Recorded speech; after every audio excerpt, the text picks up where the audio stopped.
senior leadership support, solutions, risk profile.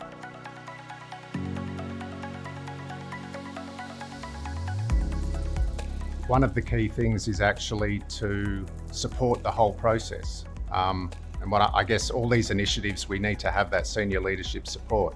So one of the first things that they can actually do is almost accept they have a problem or a challenge that needs to be solved, because that's the first step to actually going down the path of solving that, and then really committing to it and communicating it clearly to the entire organisation, so that it's then a lot easier for us to work together with that organisation and come up with the solutions. I think the use of technology is really important as well, is actually to embrace that with all of the benefits that brings. So there's a lot of the real-time data and analytics tools, as well as the simulation and optimisation tools that will then help identify those bottlenecks for the executives, and then help them work through challenges and then how the best way to fix it. The other really important bit from the executive perspective is to share the risk profile and the risk appetite that they have for the organisation.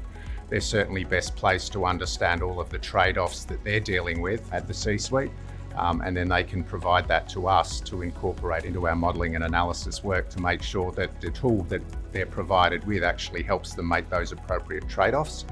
And then one of the other elements will be around things like cybersecurity and protection of data and decisions, because clearly the more you rely on the data, the more important it is to protect that data.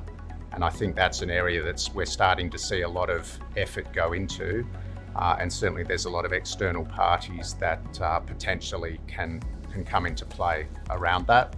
And that's certainly an area that is one that I think the mining industry is probably catching up on quite a bit. Some of the other areas like defence and power generation and some of the utilities are a lot further along the path, because they're sort of critical infrastructure.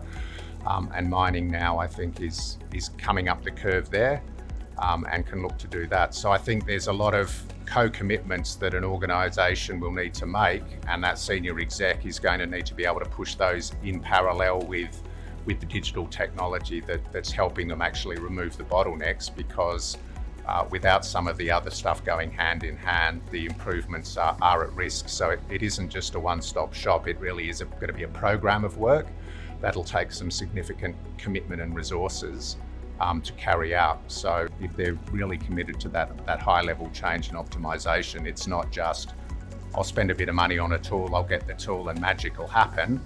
That'll happen to a degree, but turning that magic into real results will need those other elements to come through. So I think that's really what I'd focus on.